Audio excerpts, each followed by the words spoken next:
Just then you heard an unreleased wobbly heater, a little bit of breakbeat, a little bit of drum and bass, a little bit of jungle from our dear friend Justin, aka Howls, aka Kit Pop, aka Low End Therapy. This is the end of season 1, TB. How are you, bro? I'm the best I've ever been, again. But I am sad that season 1's over. It was such an amazing season, such an amazing project, but why I'm the best I've ever been is because we're about to get stuck into season 2 with even greater guests and even better music and even more fun. And so we thought it a fitting idea to sort of unofficially wrap up season 1 in a bit of a new environment, Matt. Yeah, we are, for those listening, we are sat in Tom's garden and we are speaking into iPhones, and owner, operator, head producer, big dog of Backchat Productions, Dan Const, is behind the world's smallest camera. It's almost like we're talking into a GoPro.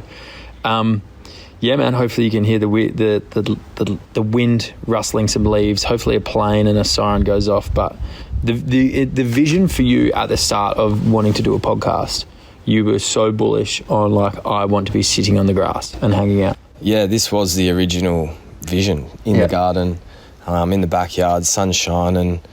But Dan sort of seemed to think that it was completely undoable and that there was too many variables. And now that we've had lots of learning in the production and the set, I can see his pessimism. But hey, we'll see how this one rolls, because I love the garden, I love the outdoors.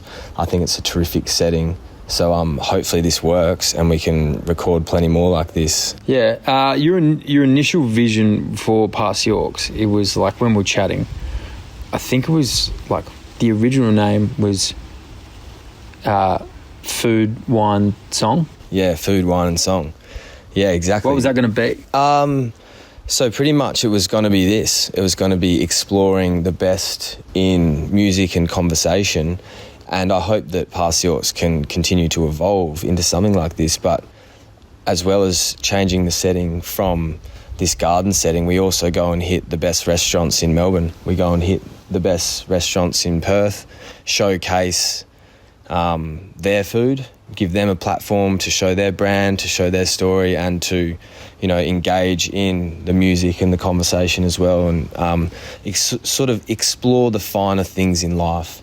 That's what I wanted to do, explore the things that I love. And when speaking to my mentor, Russell Gibbs, about it, he sort of smirked and said, food, wine and song, which is sort of meant to be an old expression for what the good things in life are. And so Past Yorks is a version of that. And hopefully we can still bring in those other elements of sensory exploration into the set. We sort of tried it with the Masto episode and got some pretty cool feedback. Like, I had some friends of mine, Lockie Poulter, Tommy Blythman, shout outs to those boys, Wanneroo Districts originals. They how good's getting the clubby fucking shout out in there. No, they were like, man, I went out and bought a bottle of wine after that and really tried to lock into it and taste it and look at it and think about every sip. So it does translate. It's odd because we're talking about something that someone can't do. I have a vision of maybe sitting in a kitchen with a chef and all mic'd up, and as we're cooking something, we have to try and navigate a full episode. So I have a vision of Dom Sheed joining us in this exact context with his little hibachi grill, that hibachi sponsor for 56 grand for the episode. And he shows you, and Coles or whatever get on board, and, you know, you find a way for companies to show their products, and same in the way for artists to show their art, for people to show themselves. Dom Sheed comes here, hopefully with another camera, but shows us how to properly salt and marinate these lamb chops that he showed me before, and bring his skill to the audience.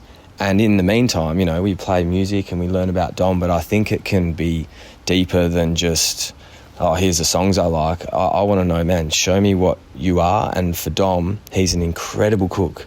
And when I've been in the audience of him cooking, I've learnt things and I've had a great time watching it. So that's kind of my vision. And I think in season 2, you'll see at least one example of us deep diving a little bit more into someone's personal skills, especially relating to music.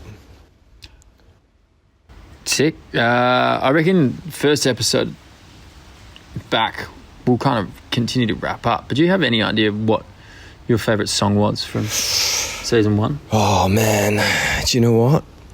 I don't. I loved them all. I have to really say... This is... that's very rare for you to be I do. Let me just get there. I have, so many songs that I've loved to play and love having the platform to play, but the one that's come up the most between me and all my friends and I've had the most compliments about, and it was a track of much conjecture for me, who's trying to learn how to curate a brand and a show and a project, as well as, just like have fun and play music, was Locked Up by AKON.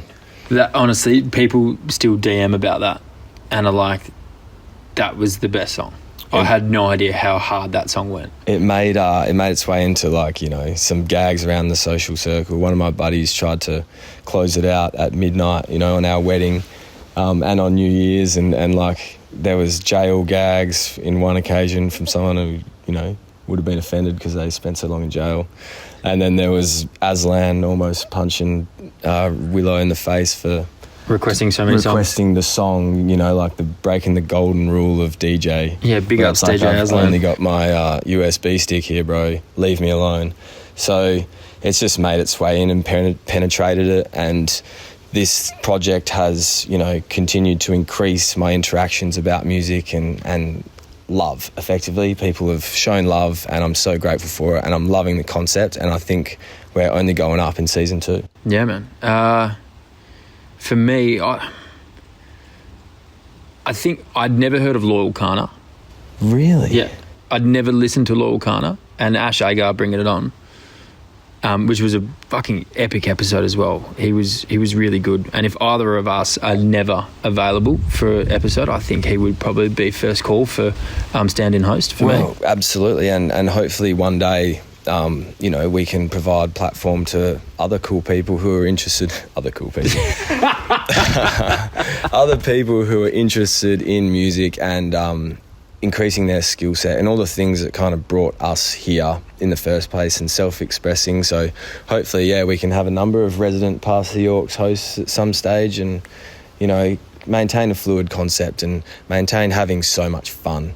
And that's what I've learnt from doing the show with you, Matt, who I love, my dog.